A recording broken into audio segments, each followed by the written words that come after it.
I just call her Vanessa. Okay, I would like to open by having Vanessa sing our Negro National Anthem, which is usually sang at very important meetings of a group of black people. And I think this is a very, very important meeting because I'm going to be talking about the blacks who came to Kittitas County in 1888. And you wouldn't know it if you went to Rawson right now. There's 2 people left, my brother and my sister.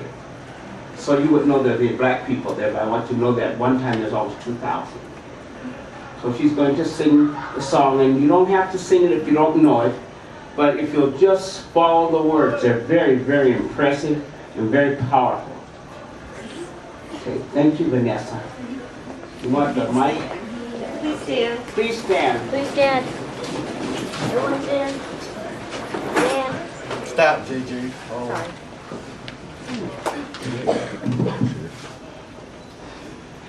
Lift every voice and sing till earth and heaven ring, ring with the harmonies of liberty.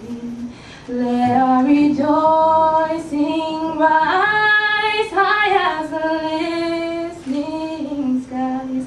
Let it resound loud as the rolling sea. Sing a song full of the faith that the dark past has taught us. Sing a song full of the hope that the present has brought us. Facing the rising sun of our new day begun. Let us march on till victory is won. Stony the road we trod, bitter the casting rod, felt in the days when hope unborn had died. Yet with a steady beat have not our weary feet come to the place for which our Father sighed. We have come over the way which our tears have been watered. We have come treading our path through the blood of the slaughtered. Out of the gloomy past till now we stand at last, where the white gleam of our bright star is cast. God of our weary years, God of our silent tears, Thou who hast brought us thus far on the way, Thou who hast by Thy might led us into the light, keep us forever in the path we place. Lest our feet stray from the places our God will we met Thee. Lest our heart, drunk with the wine of the world, we forget Thee. Shadow beneath Thy hand, may we forever stand, true to our God, true to our native land.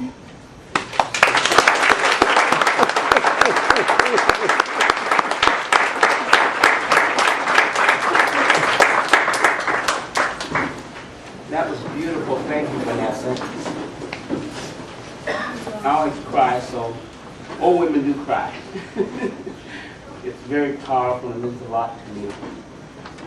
Because I think of my ancestors and my great-grandma, my great-great-grandma who was brought into slavery to the United States, and how we've come so far, so far. We've got further to go, and we'll make it. So I want to thank Vanessa. I also want to thank Dr. Marie Morgan, Dr. Bobby Cummings, Dr. Raymond Hall, Leah Shelton, African and Black Studies Program and the Diversity Education Center for inviting me. I feel so privileged. I hope I will make them proud. If I don't, I'll run. Just don't bother me. You know, I'm okay.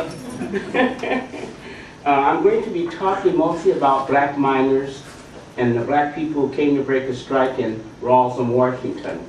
But I want to start my speech by explaining what I'm wearing.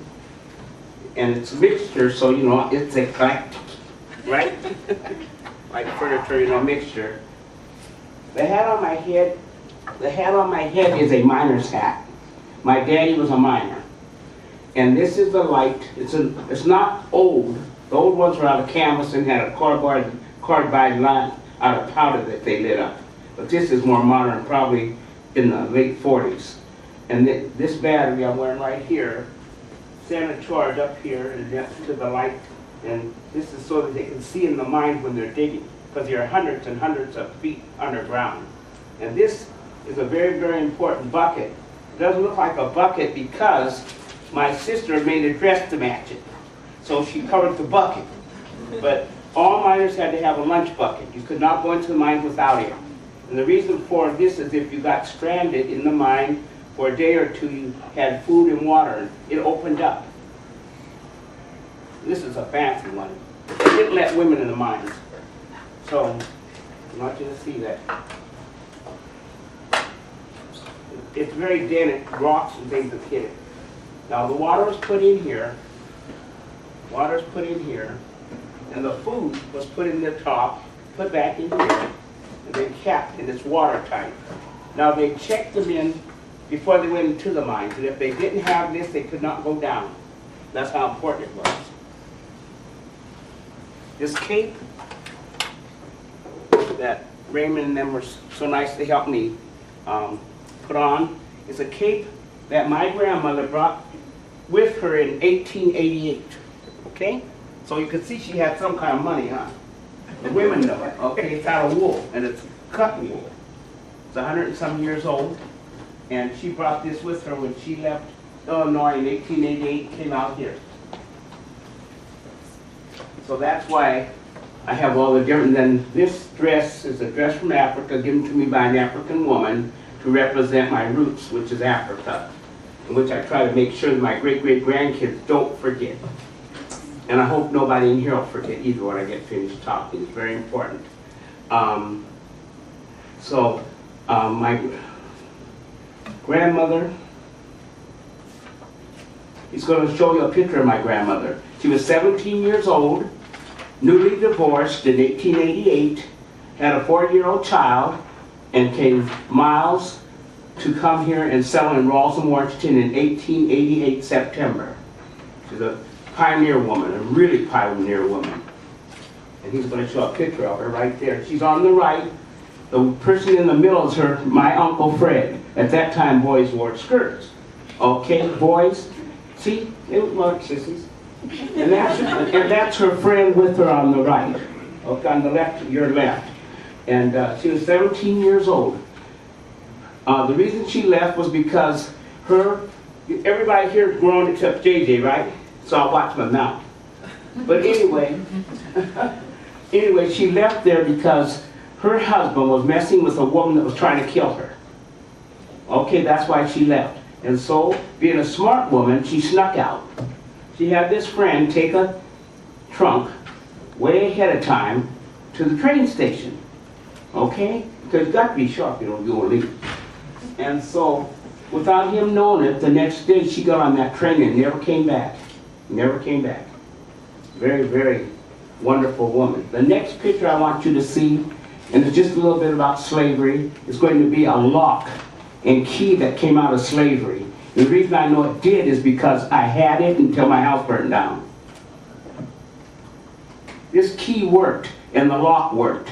It was forged by hand. It weighed about 2 pounds. And I looked at Roots, and when I looked at Roots, I was watching it where the gentleman was chained and had a lock on it exactly like that. It belonged to my cousin's grandfather who brought it out of slavery.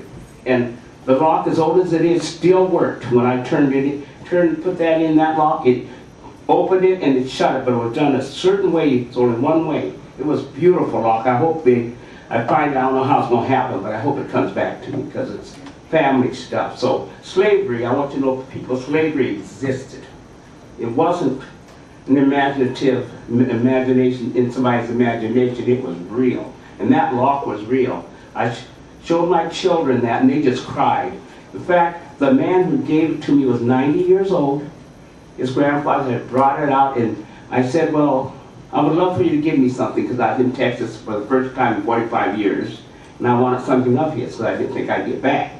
So he said, you sure? I said, yes, just give me something. So he brought that out and when he gave that to me, he cried. And he said his grandfather cried when he gave it to him because it carried so many memories, you understand? Many freedom. So that's a real lock. It was beautiful. I'm sorry I don't have it to show you, but it burned up in the family fire. Now I'm going to go into the migration of the blacks. Okay? The first blacks came in 1888, and the reason they came, before that I want, if you will, show the pictures. I have some pictures here of the mines, what a mine looked like on the outside. And if you'll show these pictures, I want you to kind of imagine what's really going, how it really happened, what it looked like, you know? It was, mining was hard.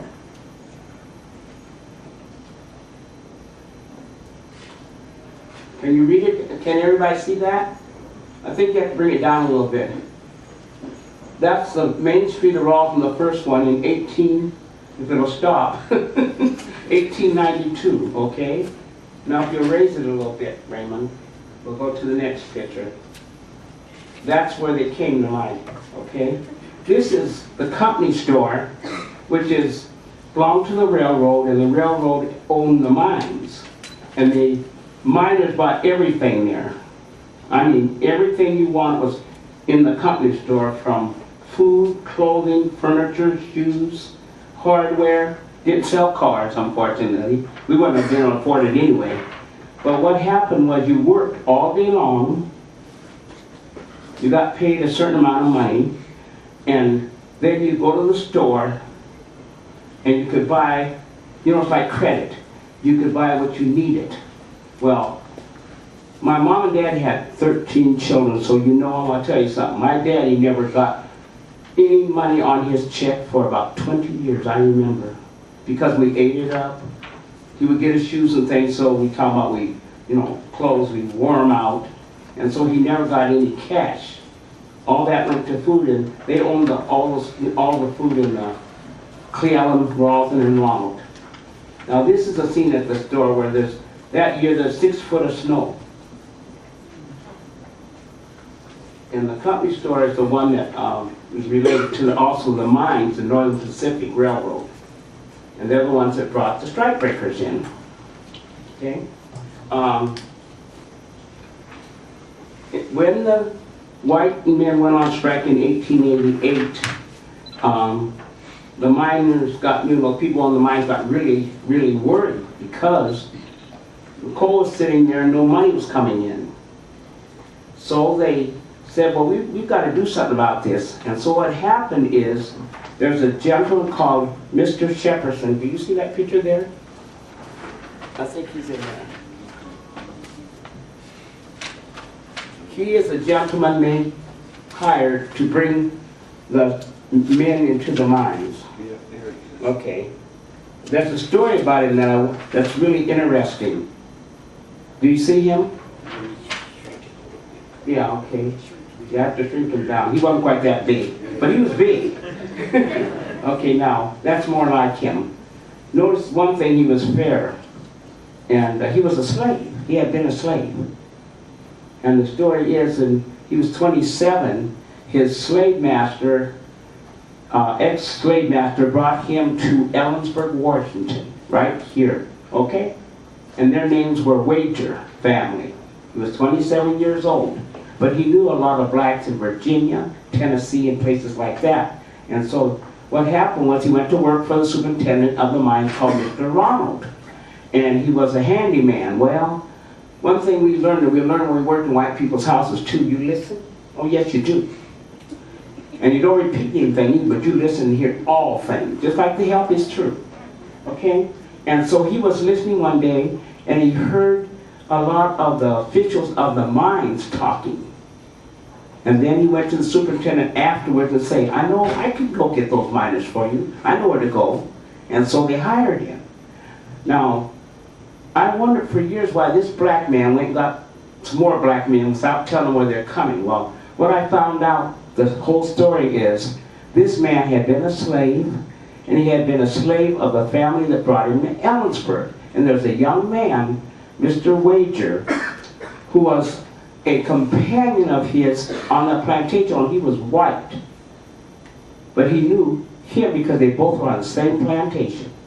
And that's why when Mr. Wager got to be the lawyer for the mine, he said, okay, I'll go for you. Okay? And he went too. And he went to Tennessee.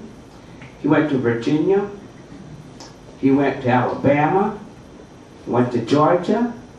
He went to Illinois. And he recruited 200 to 300 black miners. But I want you to show, I want him, if you can, to find, I think I have the poster he put up. He never said, you're going to break a strike. There should be a poster there. My sister just gave it to me yesterday.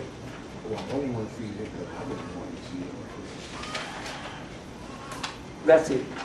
Wow. Mm-hmm. That's a copy of the poster he put up for the men to look at. You see what it says first?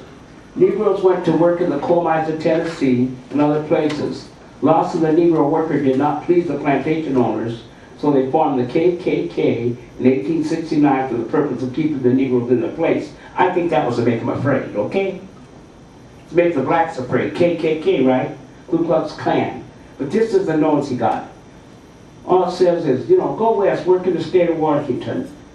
Okay? 500 coal miners needed for inside work, outside work, dump men, bottom and timber men. There's no place that said you're going to break a strike, is there? That's the way they played those games. They still play them, okay? Only a little different. Okay? So anyway, he collected 300 black men, and they met in Minneapolis, Minnesota to catch the final train. See where it says leave from St. Paul, Minnesota? Comfortable accommodations on the railroad. It was a coach. For years I was told it was a freight train, but it wasn't. It was a coach. And I think there's a picture of the train there that looked like the train that might have brought them. And I want you to look at this because it's very important for something I'm going to tell you later. It had a cow catcher on the front, which is going to be part of another story later. And the cow catcher was to move the cows. Cows wandered, when they're in farm country, they wandered on the track. So they, right here is the cow catcher right there. Look at it real well. Okay. I was going to play a part of a little story that happened later. And that's the train we think was like the train that they brought them on. It's steam locomotive with the back loaded with coal. And if you go over there, if you look on the coal bucket table over there, you'll see what the coal looks like. It's right in there. It's heavy, it's pretty, it's shiny, and it's hard. So they got on the train and they continued till they got to Colorado. And then when they got to Colorado, guess what? 40 Pinkerton guards got on the train with them, then those men knew something was up.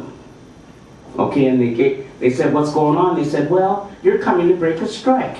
Now, you know where Colorado is, and do you know where they came from in the South? Now, that was cold, but it was real. And so they decided, well, some said, well, I'm going to get off. Most of them said, we're going to stay because we come so far. They made arrangements for their family. And so they didn't want to go back. And they gave them guns. They gave the black strike breakers guns because they knew they were going to have trouble. Okay? So they continued to Rawlsland. But before they got to Rawlsland, they got a message that somebody was waiting for them. A whole lot of white strikers with guns, sticks, rocks, whatever they could do, were waiting for them. And so they didn't stop there. They slowed down, but they did not stop. And they went to a little place called Jonesville. I don't know if you have that picture. I think he's going to show the picture of Jonesville. It's a little German settlement about 3 miles up from Rawson, near Ronald now.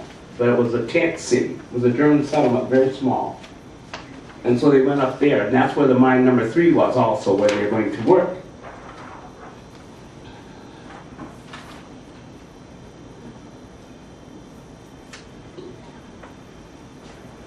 And they put up tents for them. Later, when the women came, they had boarding houses. But they put tents up with wooden floors, and they went to work in the mines. Did you find it? Is that it? Yeah, that's it, Jonesville, 1914. Western Ronald, but it's no longer in existence, just trees now. But that's what they lived in. There weren't houses, there were tents. So this is a little later, as you see, 1914. And that was 1888 that they did that.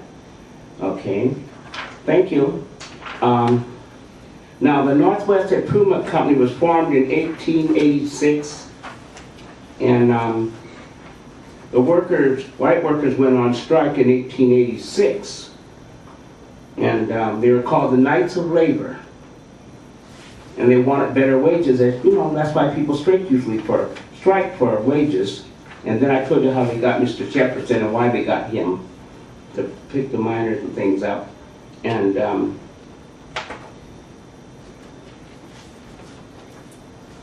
they had problems when they got here. I'm going to take this hat off, if you don't mind. I'm not in the mine, it's hot.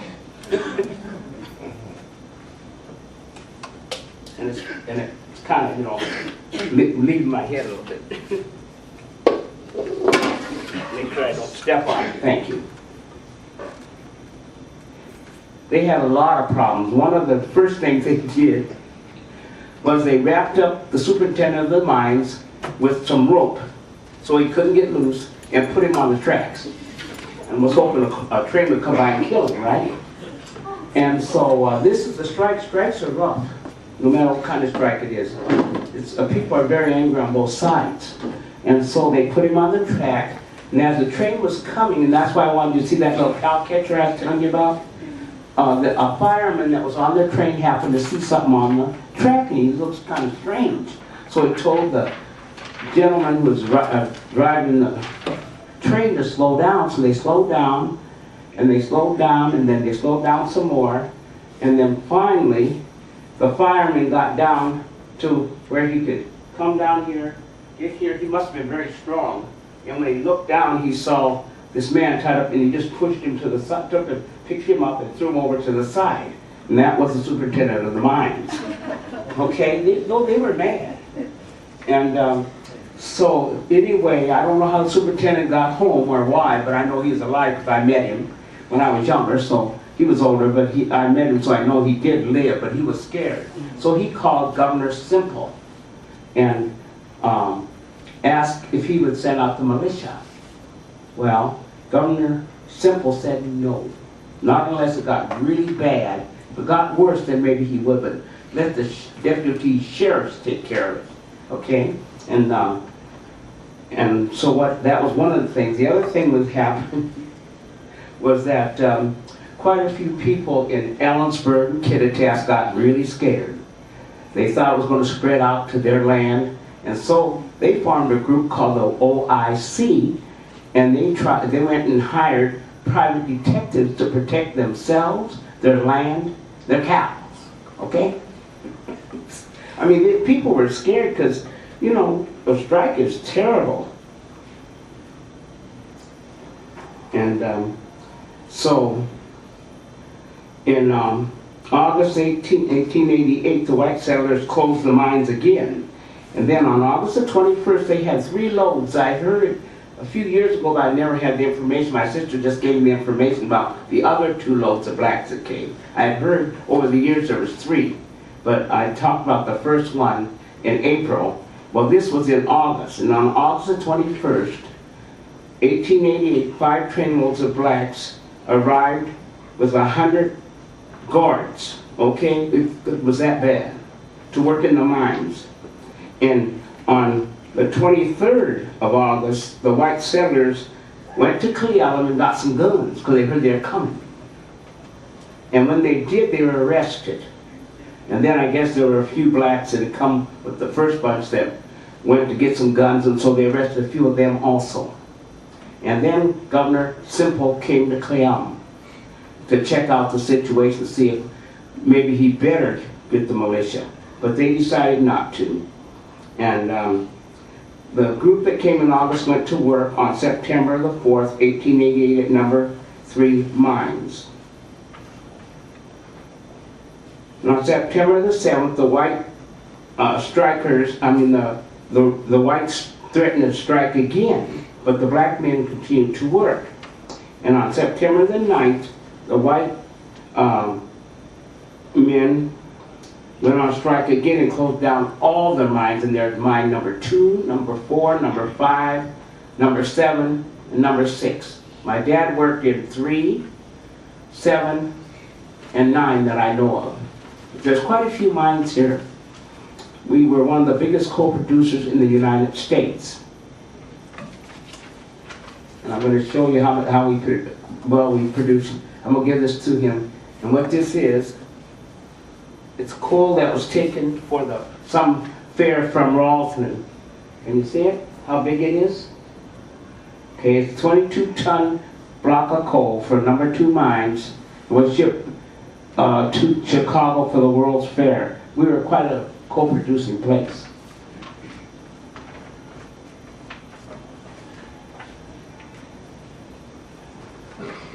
The strike settled in September 28, 1888. In the later part of that month, the black women and children came to Ralston, Washington.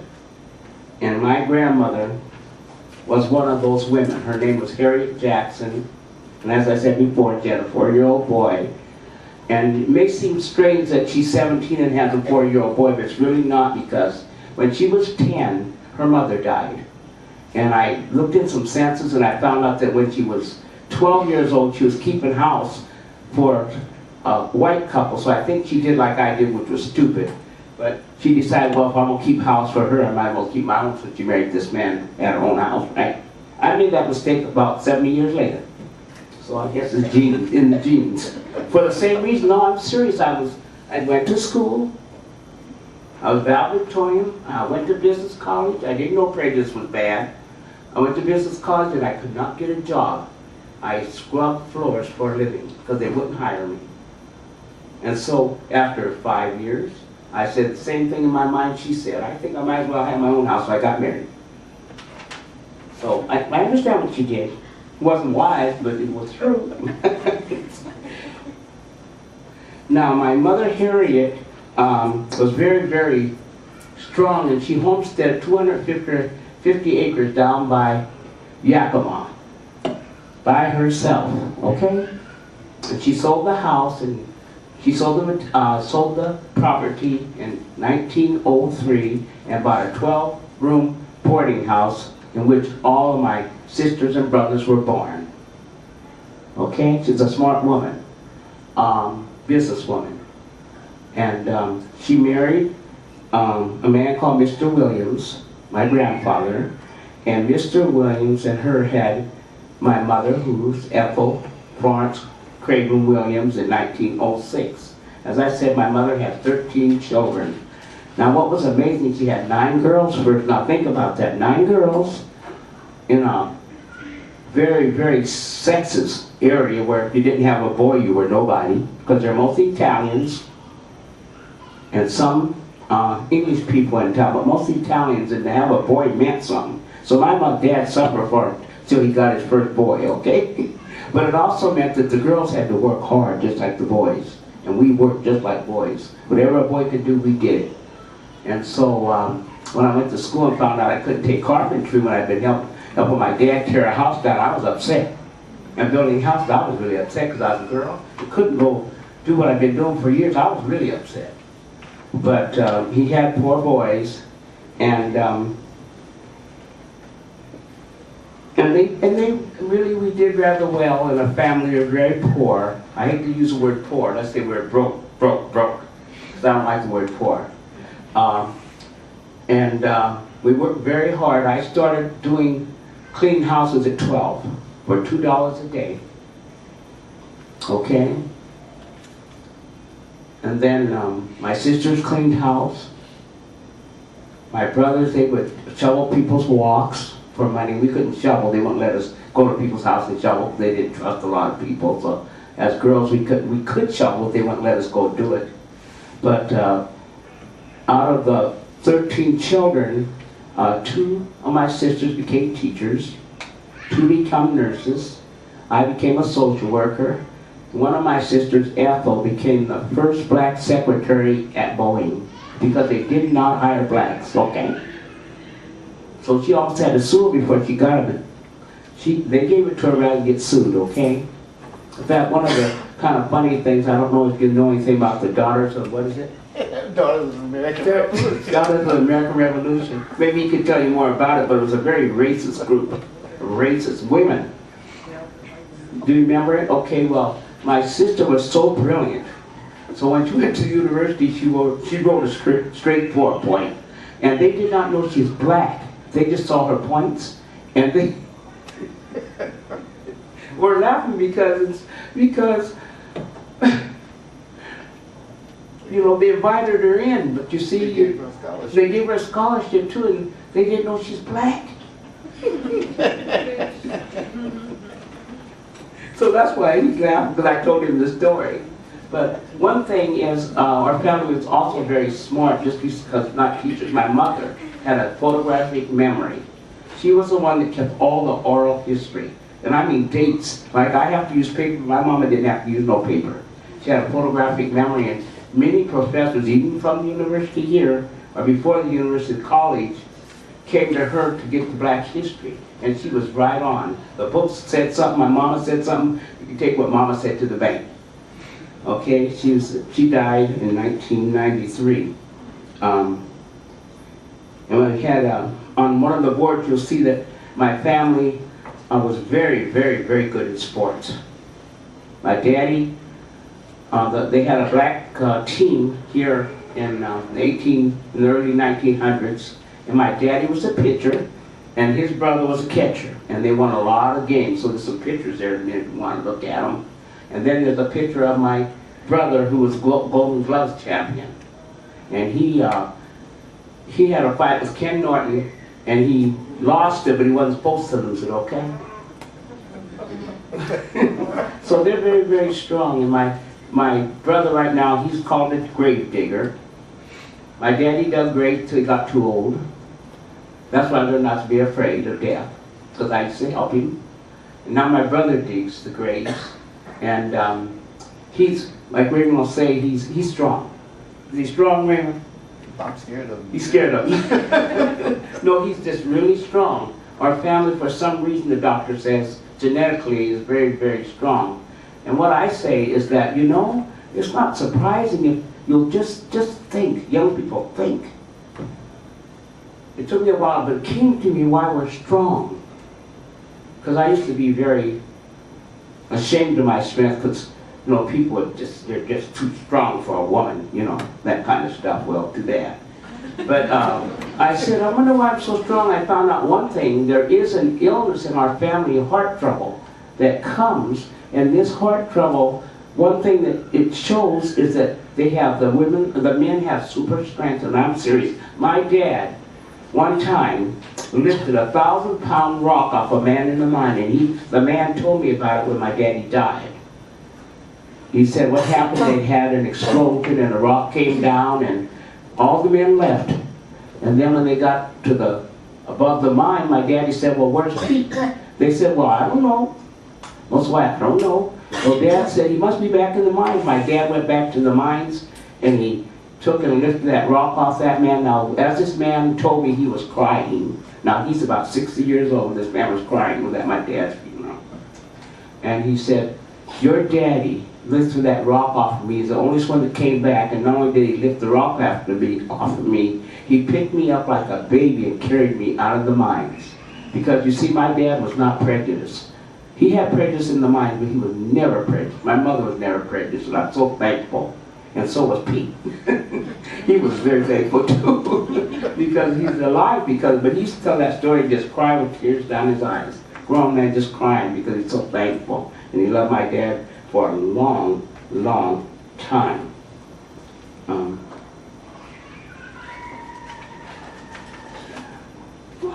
There were three schools in Ralston before I went to grade school. Then they tore all the schools down to build a brand new grade school that's there right now. If you go to Ralston, you'll see a school, a kind of cute little school, still cute. It looked like that when I was there. I was one of the first ones in the school in 1948. But they used to have a wooden building, they had an annex. And then they tore it all down to build that school there. So there was a school. And there was also 20 taverns, my mama told me. There was 5 churches and 20 taverns in town. Okay? But we know what they did for recreation, right? Some of the men. But besides drinking, the men played baseball. The black men played baseball. They played checkers. Because my dad was the best checker player in town. That's what I know about checkers. And they played cards. And that's about all I can remember that they played. They went hunting and fishing, but it wasn't play, it was for food. And my dad was a tremendous hunter. He always got his deer. And if he didn't, nobody told it. But he did. Every year he got a deer, I remember that. I remember going fishing with him, but he liked to fish when it was cold like now, white fishing. When it was so cold, it just shaking and freezing. But I wanted to be with my daddy, so I would stand by the river. My dad was in those long rubber boots up to here. And he'd go fishing. But when I got 13, I just go hunting too. I know I can shoot a gun if I have to. I don't want to learn. But because we were girls, Daddy didn't have boys, he taught us to shoot guns. And we'd go hunting with him, jackrabbit hunting, out near where the military does their little stuff now. In Yakima used to be a lot of sagebrush. And then we'd run rabbits, and he'd have us go run the rabbits. And this is where children have to learn to be obedient. Because Daddy say duck, you better duck, okay? So if you didn't duck, well, I don't know, we duck. Because he'd have us run, and when we run, we pound the ground, and then the rabbits would come out of the holes, you see? And when they come out of the holes, Dad would shoot them, and then when I got older, I got to shoot them too. But my sister was telling me that they had some bushes, and where trees had fallen down, and pheasants, he also did pheasant hunting. And pheasants would hide in the bushes, and she said that Daddy would have her go rattle the bush and then tell her duck. And when he said duck, he shot the pheasant. So that's why I'm saying we had to learn to be obedient. That's one of the reasons when they spoke, it usually was something very serious. And so you were saying that she ducked too. But I didn't go pheasant hunting, I just went rabbit hunting. And the rabbits are very strong. They're not like tame rabbits. They have a stronger taste. And they're much bigger. And my dad, I can remember, anybody know what a croaker sack is? Well, anyway, it's, we call it a gunny sack, croaker sack. It was a sack about this high, and it was made out of something woven material. Burlap. What was it? Burlap. And he would fill those with rabbits whenever he went. My dad never went anywhere and never brought food back, because that's how we ate. Mainly his hunting. We had a garden. Any place in town had an empty lot, we had a garden. And I'm going to tell you how well we were trained. Oh, we were trained. I watch these kids now, I can't take it. I can't take it. I have to turn my head and cry. No, I do. I be turning my head and cry because it hurts my heart. Daddy worked in the mine, so he couldn't take care of the garden, right? So our job was to, in the morning, go water that garden. Noontime, water that garden. And nighttime, water that garden. And we didn't have hoses. We didn't have no hose. We had tea kettles and pots and carried the water from a well. But we had some beautiful gardens. We had some but when Daddy said go, didn't have to worry about it. We were gone. They were very, very firm. Right now they call them abusive. They would, but they're not. They weren't abusive. I remember every spanking I got. And I think I deserved one. From Daddy, that is. Because Mama used a switch. You know, you go to the tree and get a little thing that, moved. And I thought I was smart, but you could outsmart my parents, at least the older parents. You couldn't outsmart me when I was had kids either. They couldn't outsmart me. I thought I was so sharp, I'm gonna fool my mama. So I went and got a switch, and I got one that broke. I said, I'll make it break real easy. When she whips me, it'll break and then I'll be free. After she broke the switch, she had sent me for 2 more. She was sharp because along the way, when you went to get the switch, you're thinking, gee, I wish I hadn't done that. Gee, I wish I hadn't done that. Because you know what's going to happen when you get back. And you know you better come back. So that was, and my daddy, he used what we call a razor strap. Now, I don't know if anybody knows what a razor strap is, but it is rough. Twice, only twice. I was a good girl, twice only. And one I didn't deserve, and I'll tell you why. I don't think so. Now I'm 77. I don't think I deserved it. But I didn't tell my daddy. I haven't told him that yet, and he's dead. Okay? I'd seen that little spoiled brother, number 10, the one that born first, spoiled rotten. And I saw him do something, and my daddy accused my other brother of it. So when he went to get the other brother to spank him, I said, Daddy, he didn't do that. Sammy did it. Daddy said, what'd you say? I said, Sammy did it. He said, come here. I said, Daddy, he said, what I tell you about taking your business? But I'm going to tell you, that spanking saved my life many times when I got grown. Because you see, I had to work in places that were kind of rough sometimes. Okay? And I had to tend to my own business. Okay? And I learned how by Daddy with that. We had 3 churches, black churches. One was Baptist, Southern Baptist, one Methodist, and one Pentecostal. Now they're real different, especially the Pentecostal. But when I came along, the churches were ran by 2 older women because the people had left. There was hardly anyone there except my mother's family, us kids. We were the only ones there. And there were women running the church. So I didn't know a woman couldn't run a church, so I went to Seattle. And they said you couldn't. Well, I didn't believe because in the Methodist church, I also had a woman minister. So when I went to Seattle and said a woman couldn't preach, I thought something was wrong here because this woman had been preaching to me for about 15 years. And her name was Aunt Mamie. And the Baptist church fell in one day because of all the snow on it. And so it's not there. The other church got torn down because it got so old and raggedy because as we grew up, there was nobody to go to church. Because we were the only family going to church. By the time I grew up in the 1950s, there were very few blacks, just my family and one other family with children. Now the school situation, was a prejudice? Yes. Was it overt? Only with the boys. Only with the boys was it overt. Girls, no problem. I don't know why. Could be that they saw me knock the boy down. That could have been it. You know, because I had no problem with the girls. But the boys, they just didn't know how not to call me a nigger. They just didn't know. And I thought, if I hit them hard enough, long enough, they'd stop. But they didn't. So I learned, the greatest lesson I learned, I was 16. That's my last fight. I was 16 years old. That's when I knocked the man down. Well, almost, because there's one other strike. Yeah. but when I was in school. And you know what? I didn't fight to hurt them. I just wanted to shut up and don't call me names. I didn't want to hurt them. And I really thought if I hit them hard enough, they would get it. They didn't get it. And so what I found out was if I wrote, and I learned to write what I felt. And when I started writing what I felt, my sister was president of the ASB in Easton. And so I told her I wanted to write an article about, prejudice. So she said, okay. And so I wrote the article, and after that, all the boys said, gee, I didn't know you felt like that. I said, I've been knocking it down for 10 years. What did you think I knocked me down for? Violence don't work. That's all I know. So when I started writing, they got the message.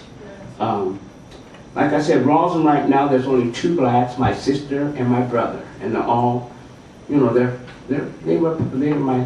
just the results of my grandmother. But now my great grandmother's exciting. I mean, it's exciting for me to talk about her because she's a slave, my great grandma. And why I'm excited is the fact that I know she was a slave, and that she was a strong woman too. like me, you know, not ignoring I get my strength. This woman started having babies at 12 because she was chosen to be in slavery a breeder, which is a woman who has babies just so they can sell them, okay? And she had her first baby at 12. She had 26 children. And they sold all but 6 into slavery. You know that was hard. But she come out of slavery alive, and they tell me she lived to be 120. But can you imagine, young ladies, having your children sold? And not only that, having to lay down with somebody you don't like, and even hated, to have a baby, with no choice. That was slavery. But she did it in order to get us here, and I want to thank her. And I honor my ancestors. I honor them. Because if it wasn't for them, I would not be here. I don't honor slavery, but I honor what they did. Now, the black men, most of their, they had lodges. They were the Masons, the Knights of Pythas, and the 12 tribes. They were not hooked to the white clubs. Socially, the black men and the white men do not go to the clubs together. We went to the theater together, but we didn't go to dances together. Even when I was in high school, we were not allowed to go to dances. Well, first the white boys didn't want to dance with us, and we could dance too. But that didn't matter. You know, they had their little problem about their buddies. You men know about that buddy stuff. You don't want the buddy to say nothing wrong. So, but they did have those clubs. And Mr. Shepperson started the first black Mason, Fishel-Hall Masons in Ralston, Washington. He also had a club. My mother said that she used to go get her daddy out. Because my granddaddy was gambling. So her mother would send her to go get daddy when she needed her. And the women had a couple of social clubs. They had the Eastern Star, the Knights of Tabor, which was hooked to the 12 Knights, the men's club, and they had a hospital that they supported. They didn't have too much to do because the women worked so very hard that most of their stuff was done in the home, like embroidering, sewing, canning, hard work. Do anybody here canning young people? Can? So you know how hard it is? Imagine canning for 14 kids with a copper boiler and a coal stove in the middle of summer. You understand that? Yeah, it was rough. But my mama did it. My mother did it. She canned. And a lot of the people canned. My mother quilted a little, but not too much.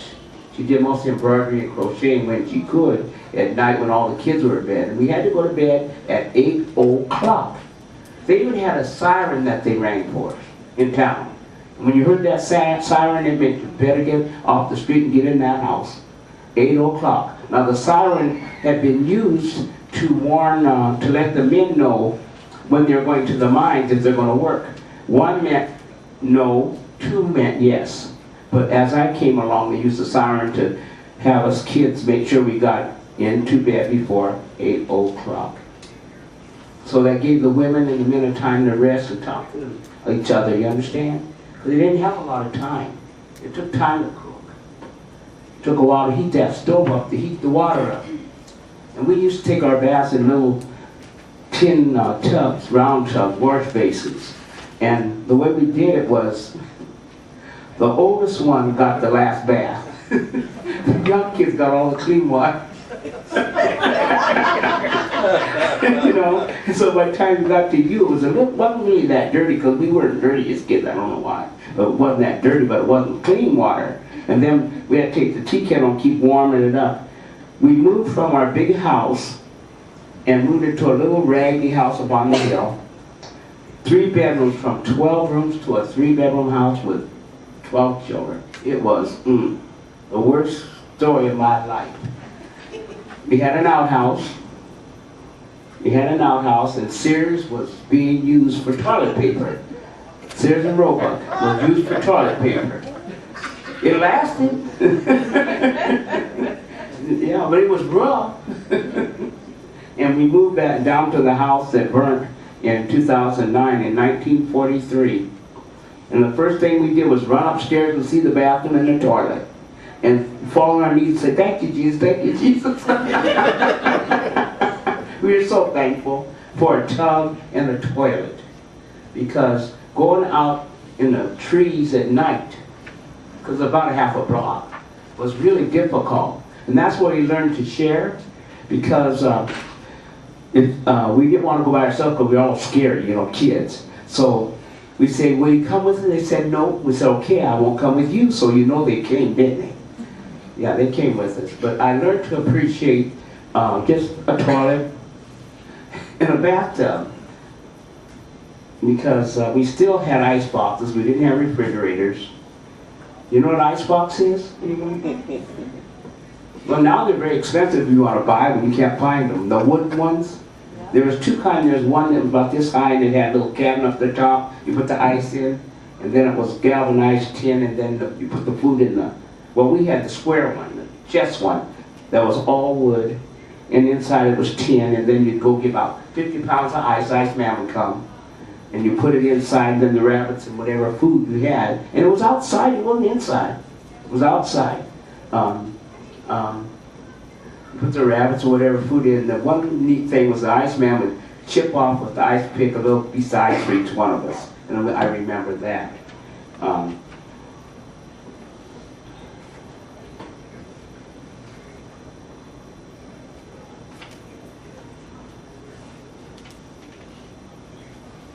want to these little things are real cute. The men played cards, and that's when I learned that Daddy let us play cards very early because we learned to count by playing cards.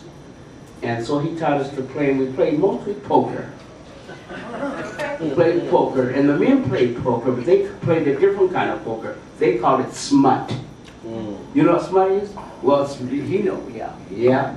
And what it is, you have first you have to have a coal stove, and the coal stove, if you take the lid off and reach down, there's some kind of sticky black stuff down here, right here. You know, it's a soot. And it's little oil mixes with it, so when you lost, if you lost that game, the person who won could go to the stove, open it up, get all this black stuff and just put on your face. They couldn't take your fingers off your face, but they could make all kinds of marks on you. And I saw many a grown man cry behind that one. Because they couldn't stand being smutty. But we learned to count. One thing that was really pushed when we came along with school, education was the most important thing they talked about. There was no need anyone thinking they weren't going to school. And one thing about it, you didn't want to stay home because you had to work too hard. If you stayed home and you weren't really sick, they worked you where you wish you had went to school. Oh no, they let you play. You got a little cold, so what? You better lay in that bed if you get up. Dishes got done, walls got washed, okay? And people got mad like me, because I didn't play. I mean, I loved school because it gave me a chance to get out of the house. It gave me a chance to learn what I didn't know about. Now I'm fascinated by the TV because I go to National Geographic, History Channel, you know, Nova. I mean, it's fascinating to be able to see what I used to have to imagine. It's just wonderful. So to have those things now as, you know, part of your education is just wonderful. School was a little difficult because there were a couple of prejudiced people there. My mother went to the 8th grade. I think she was 2 credits short, my sister was saying, because of one teacher that didn't like her. I had that problem when I came along, but I'm pretty good at psychology and I worked around that. I'll tell you what I did. I had a teacher that we used to clean her house. We used to go get her ashes. And we'd take them to the dump, my daddy did. And us girls were with him because he didn't have no boy, right? And so when I went to school, she didn't like me. And I didn't ever know why, and I really don't care now. But I know she didn't like me. But what happened was, I always wore my shoes out because I was really always very hard on shoes. And so my dad went and got me a pair of men's boots. That was horrible. Because those floors were beautiful oak, shiny oak. And when you stepped on them with those shoes, it just marked them up, and the teacher was upset. And so one day she said, why don't you buy yourself some new shoes? And I was upset. She knew my daddy had no money, he had 12 kids.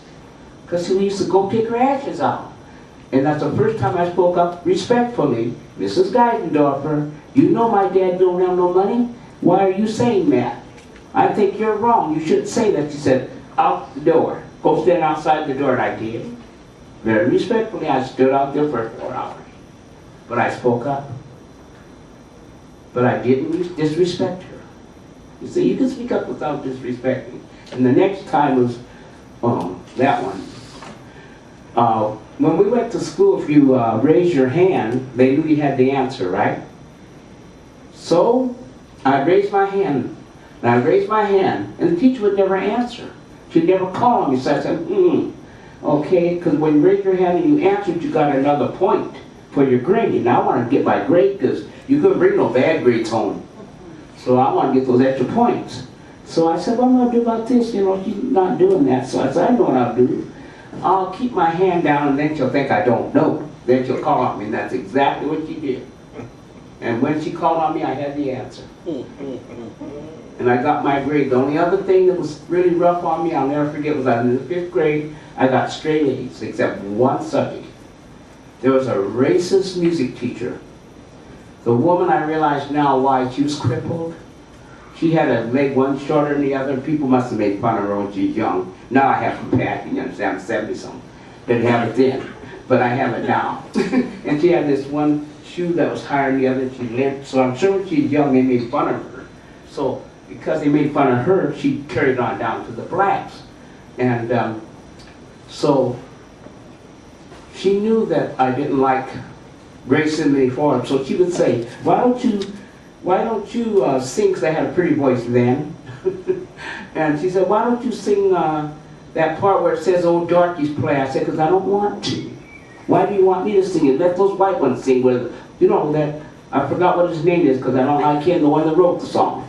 I forgot who he is now, because I don't like what he said, where the old darkies play. I said, let the white ones sing that, but you want me to sing it because she's prejudiced. So I said, no, I'm not going to. She said, well, just for that, you're not going to be able to sing at the graduation? And you're going to get a bad grade? I said, no. Oh, Jesus. Because I get straight A, she gave me a D. Now, you didn't bring D's home, Mom and Daddy. You didn't bring no D's home? Oh, no, you didn't bring no D's home. I prayed all the way home when I got my report card. Please, God, let Daddy be light on me. But you know what? My dad surprised me because he was sharp. He said, at that time my name was Alan. He says, I don't know what happened. You got all these A's. What's this D about? So I told him the story. And believe it or not, I didn't get spanked. And oh boy, was I happy. But later on, in the 8th grade, she wouldn't let me sing at graduation. But that's what I'm saying. I'll stand. Yes, I'll stand. And I'll speak and I'll be respectful. But I am going to speak out when I see injustice. I don't care who it's unjust to. Because if you don't speak, it'll never stop. And I felt like a fool sitting there with all the boys when all the girls were singing, but I stood. Nobody knew how it hurt me but me inside. Because I love to sing, and I didn't want to be the only girl sitting there at graduation. And the other problem was my sister was, most of my sisters were very smart.